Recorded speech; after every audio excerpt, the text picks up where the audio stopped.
Pinyo niya nga yang ako. Anak ng aking pamangkin.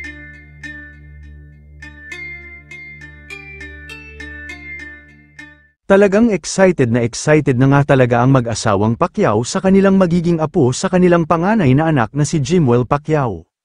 Lalong-lalo na si Manny na super excited na talaga maging lolo dahil ngayon pa lang ay nagpa-practice ng magbuhat ng kanyang apo para kung sakaling manganak na ang asawa ni Jimwell ay mabuhat niya ito ng tama at maayos.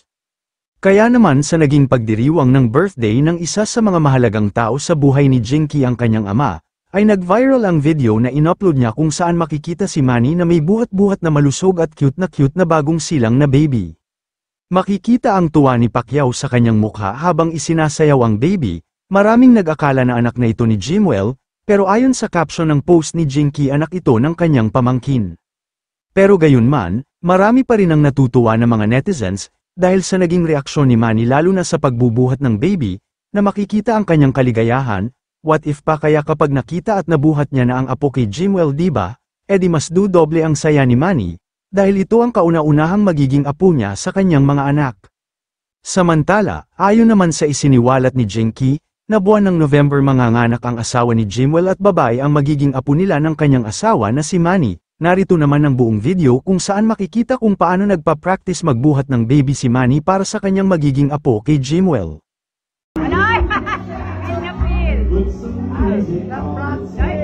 Pinyo niya nga yang ako. Anak ng aking pamangkin.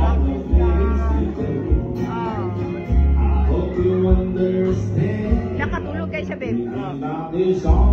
Ay, ala, oy, bagay.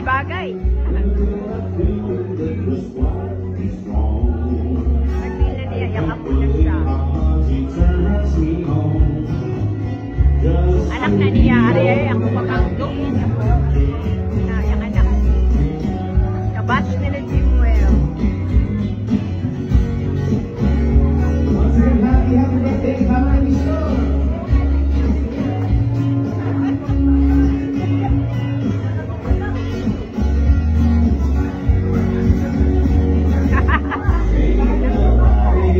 Kayo mga ka-showbiz, anong masasabi nyo sa ating showbiz topic ngayon?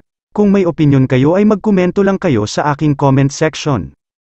At syempre kung bago pa lang kayo sa aking channel ay mag-subscribe na kayo para lagi kayong updated sa mga showbiz trends na ina-upload ko. Maraming salamat po.